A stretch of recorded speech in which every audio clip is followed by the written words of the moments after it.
खुले समुद्र से, जहाँ एक कपल अपनी छोटी सी बोट पर मस्ती करते हुए घूम रहा था। दोनों का मूड इतना ज्यादा हाई था कि उन्होंने जरूरत से ज्यादा शराब पी ली। धीरे धीरे नशा सिर चढ़ गया और उन्हें समझ ही नहीं आया कि उनकी बोट सही दिशा में जा रही है या नहीं। और कुछ ही देर में वो रास्ता भटक गए। घंटों तक उनकी बोट लहरों के साथ बहती रही। फिर अचानक उन्हें दूर समंदर के बीच एक बड़ा सा आइलैंड दिखाई दिया। उन्हें उम्मीद थी कि वहाँ कोई इंसान मिलेगा या कम से कम कोई ऐसी जगह होगी जहाँ मदद मिल सके। इसी उम्मीद के साथ उन्होंने अपनी बोट को धीरे धीरे उस आइलैंड की तरफ मोड़ा और कुछ ही देर में बोट किनारे लग गई। किनारे पर उतरते ही लड़की ने कहा कि वो आगे जाकर किसी इंसान को ढूंढती है, जबकि उसका बॉयफ्रेंड वहीं डॉक पर रुककर बोट को मजबूती से बांधने लगा। इसके बाद लड़की अकेली जंगल के अंदर चलने लगी और थोड़ी दूर जाने के बाद उसे एक बेहद अजीब जगह दिखाई दी, जहाँ चारों तरफ ऊंची बाड़ लगी थी। ये देखकर उसे लगा कि ये कोई मिलिट्री की जगह होगी, इसलिए उसने वहीं खड़े होकर जोर जोर से मदद के लिए आवाज लगाई, लेकिन अंदर से कोई जवाब नहीं आया। जब उसे लगा कि यहाँ कोई नहीं होगा तो वो वापस जंगल की तरफ मुड़ गई और सोचने लगी कि शायद जंगल के अंदर कहीं कोई छोटा सा शेल्टर मिल जाए। लेकिन जैसे जैसे वो आगे बढ़ी, उसे पेड़ों के बीच से अजीब सी आवाजें सुनाई देने लगी। डर के मारे वो तेजी से भागने लगी। तभी उसे लगने लगा कि कोई उसके बिल्कुल पास आ चुका है। ये समझते ही उसने डरकर अपने बॉयफ्रेंड को जोर जोर से आवाज देने लगी, मगर वो बहुत दूर था और उसे कुछ सुनाई नहीं दिया। इसलिए वो फिर से जान बचाकर भागने की कोशिश करने लगी। लेकिन तभी अचानक कुछ रहस्यमयी जीवों ने उसे पकड़ लिया और उसके पैरों को पकड़कर घसीटते हुए अपनी मांद की तरफ ले जाने लगे। रास्ते में उसने बचने के लिए किसी चीज को पकड़ने की कोशिश की, लेकिन उन जीवों ने उसके हाथ पर झपट्टा मारा और उसकी उंगलियां चबा डाली। दर्द और डर ने उसे पूरी तरह तोड़ दिया और उसने विरोध करना छोड़ दिया। उधर उसके बॉयफ्रेंड को आखिरकार लड़की की चीखें सुनाई दी। वो घबरा कर इधर उधर देखने लगा, लेकिन तब तक बहुत देर हो चुकी थी। इसके बाद कहानी शिफ्ट होती है दो भाइयों पर, मार्विन और जॉन, जो अपने छोटे से प्लेन में उसी आइलैंड पर जा रहे थे। दोनों की आपस में जबरदस्त बॉन्डिंग थी और उनके साथ उनके बचपन के दोस्त नोहा और सारा भी आए थे।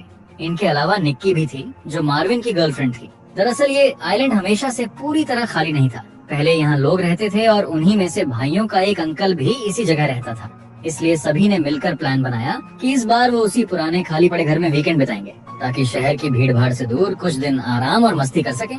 जैसे ही वो लोग वहाँ पहुँचे, मार्विन और जॉन सीधे गैरेज में गए, जहाँ एक पुराना जनरेटर रखा हुआ था। दोनों ने उसे चालू करने की कोशिश शुरू कर दी। तभी उनकी नजर अपने अंकल की पुरानी कार पर पड़ी। उन्हें लगा कि इतने सालों बाद ये कार अब पूरी तरह खराब हो चुकी होगी, लेकिन हैरानी तब हुई जब थोड़ी मेहनत के बाद कार स्टार्ट हो गई। उधर घर के अंदर सारा और नोहा अपना सामान सेट कर रहे थे। दोनों ने सोचा कि यहाँ पहुँचने की खुशी में कुछ खास ड्रिंक बनाई जाए, लेकिन घर में बिजली नहीं थी, इसलिए उन्हें जनरेटर चालू होने का इंतजार करना पड़ा ताकि वो ब्लेंडर इस्तेमाल कर सकें। जैसे ही मार्विन और जॉन ने जनरेटर ऑन किया, सारा ने खुशी खुशी ब्लेंडर चलाया, मगर कुछ ही सेकंड में अचानक बिजली फिर से चली गई। सारा और नोहा को समझ नहीं आया कि ये क्या गड़बड़ हुई, इसलिए दोनों तुरंत बेसमेंट में फ्यूज देखने चले गए। नीचे जाते ही उन्हें एहसास हुआ कि वहाँ पूरा अंधेरा है, इसलिए नोहा ने अपना लाइटर जलाया और उसी की हल्की रोशनी में दोनों धीरे धीरे आगे बढ़ने लगे। चलते चलते उनकी नजर एक वाइन सेलर पर पड़ी, जहाँ दर्जनों वाइन की बोतलें रखी हुई थी। दोनों को लगा कि ये तो मजे की चीज मिल गई, इसलिए उन्होंने कुछ बोतलें उठा ली। फिर वो आगे बढ़े और आखिर में फ्यूज बॉक्स तक पहुँच गए, जहाँ एक फ्यूज जला हुआ था।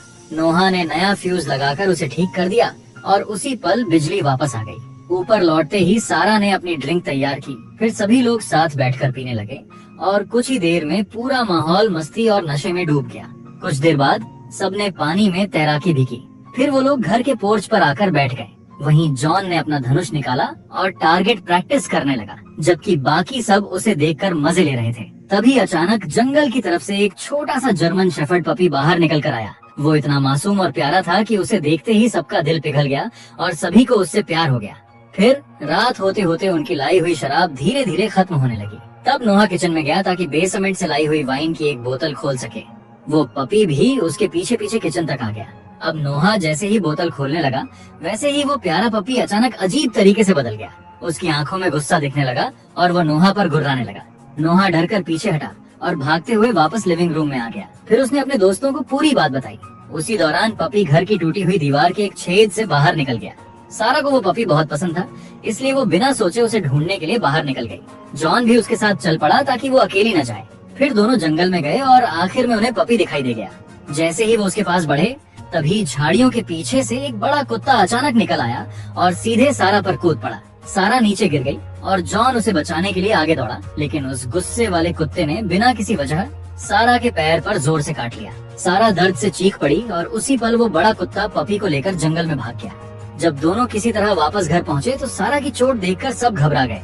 मार्विन और निक्की को तुरंत लगा कि वो कुत्ता शायद रेबीज से संक्रमित हो सकता है, इसलिए उन्होंने साफ कहा कि अगली सुबह ही शहर लौटना जरूरी है ताकि सारा का इलाज तुरंत शुरू हो सके। लेकिन जॉन ने उनकी बात को हल्के में लिया और बोला कि इतनी जल्दी घबराने की जरूरत नहीं है, इलाज बाद में भी हो सकता है और वो लोग वीकेंड खत्म होने के बाद आराम से वापस जा सकते हैं।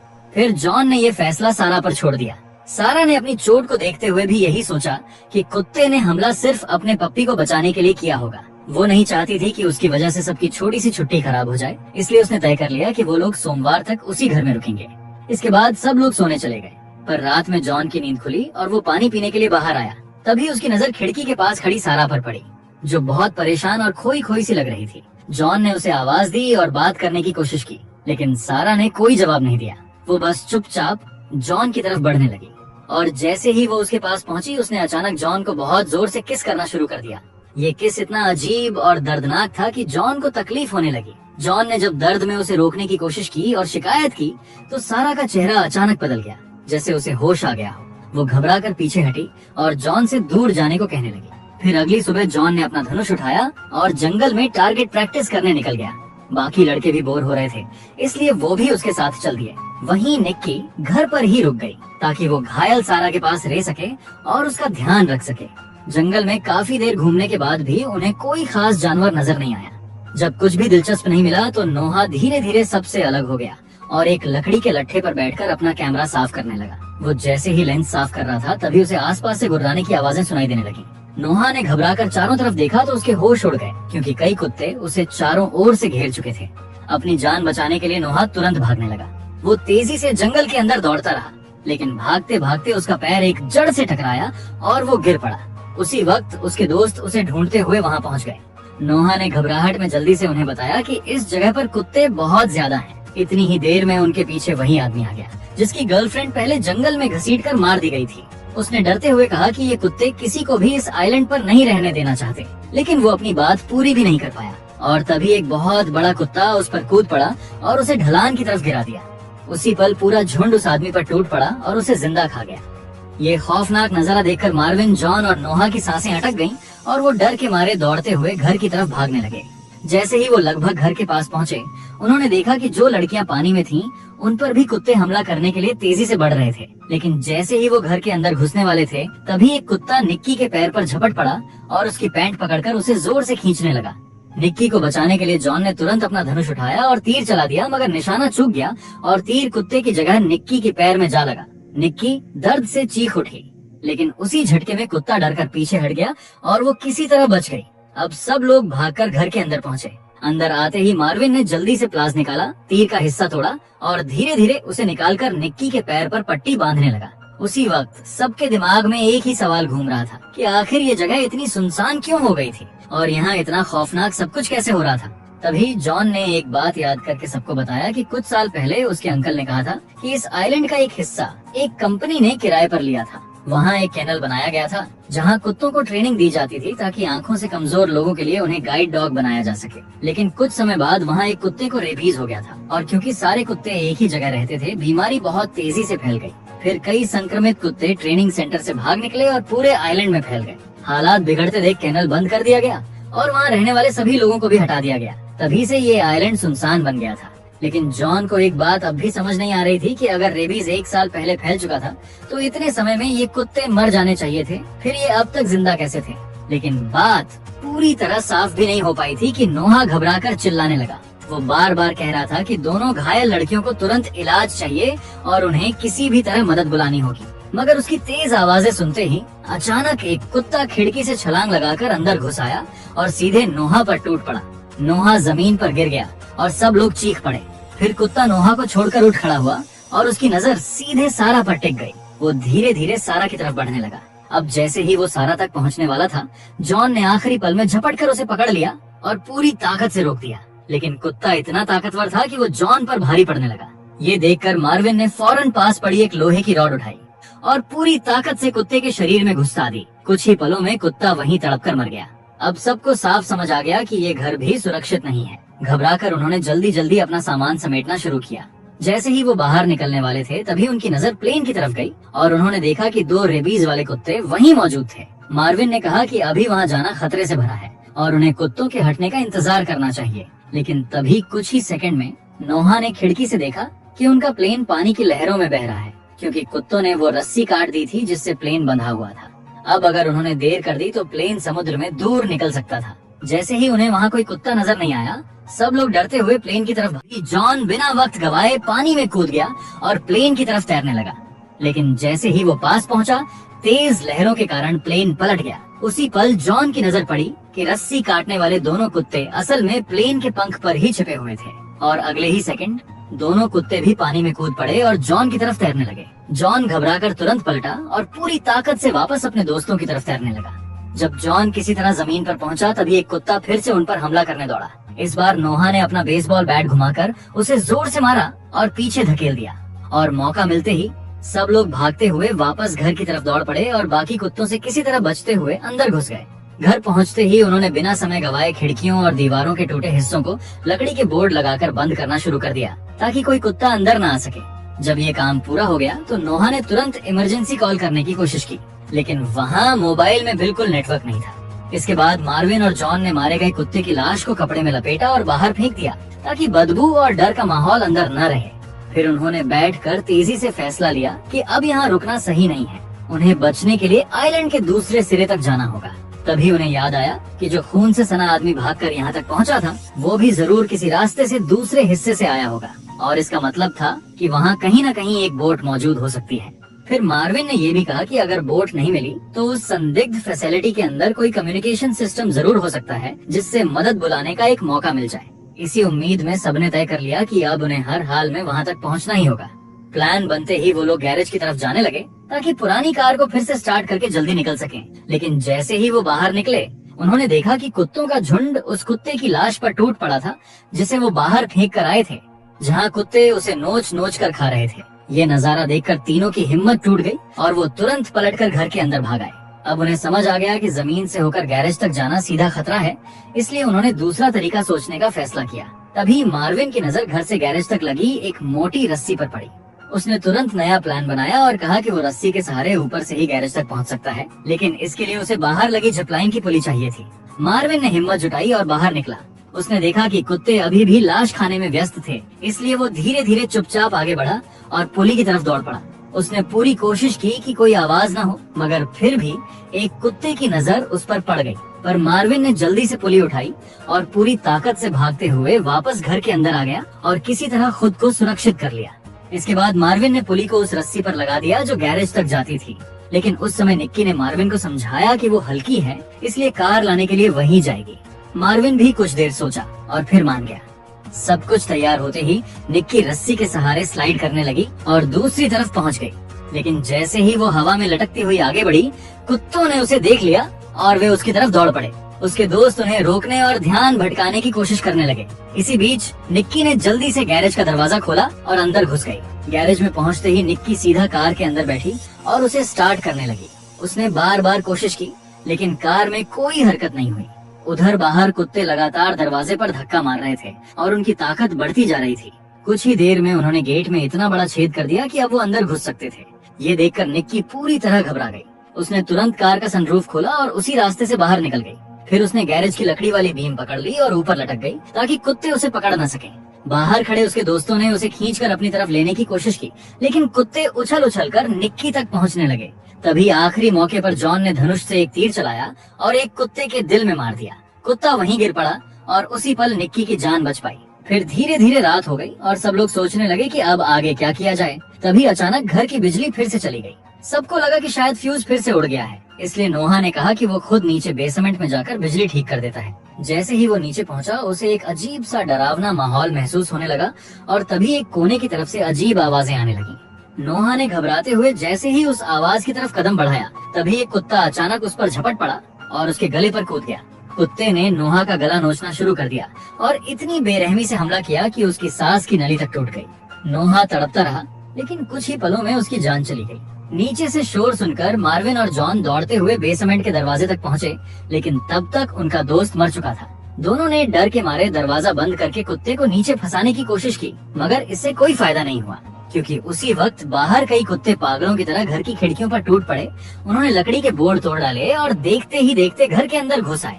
अब सबके पास भागने के अलावा कोई रास्ता नहीं बचा था, इसलिए मार्विन, जॉन, निक्की और सारा तेजी से अटारी की तरफ दौड़ पड़े। लेकिन सीढ़ियों के पास ही एक कुत्ता अचानक मार्विन की पीठ पर कूद गया और उसे काटने लगा। मार्विन दर्द से चीख पड़ा, तभी जॉन ने पूरी ताकत लगाकर उस कुत्ते को पकड़ लिया और पीछे खींचकर मार्विन को किसी तरह बचा लिया। और अगले ही पल सब लोग किसी तरह अटारी में पहुंच गए और ऊपर से रास्ता बंद कर दिया। अब नीचे पूरा घर कुत्तों के कब्जे में जा चुका था और हर तरफ उनकी गुर्राहटें गूंज रही थी। अटारी में बस थोड़ा सा सामान और थोड़ी सी सप्लाई थी, इसलिए सब समझ गए कि उन्हें जल्दी कोई रास्ता निकालना होगा, वरना वे यहीं फंस कर रह जाएंगे। सुबह होते ही उन्होंने बहुत सावधानी से अटारी से बाहर झांक कर देखा। नीचे घर में अब कोई कुत्ता नजर नहीं आया और ऐसा लग रहा था कि सारे कुत्ते बाहर चले गए हैं। तभी मौका देखकर दोनों भाई जल्दी से नीचे उतरे और सीधे गैरेज की तरफ भागे। जॉन जाकर ड्राइवर सीट पर बैठ गया, जबकि मार्विन ने पीछे से कार को धक्का देना शुरू कर दिया। दोनों ने पूरी ताकत लगा दी और काफी कोशिश के बाद आखिरकार कार स्टार्ट हो गई। लेकिन कार की आवाज से कुत्तों को उनका पता चल गया और कुछ ही सेकंड में कुत्ते फिर से उनके पीछे दौड़ पड़े। ये देखकर मार्विन ने खुद को बचाने के लिए कार की छत पर चढ़कर धनुष उठाया और कुत्तों पर निशाना लगाने लगा। तभी एक कुत्ता कार के आगे वाले हिस्से पर चढ़ गया, इसलिए जॉन को तेज मोड़ लेना पड़ा। मोड़ लेते ही मार्विन का संतुलन बिगड़ गया और उसके हाथ से धनुष गिर गया।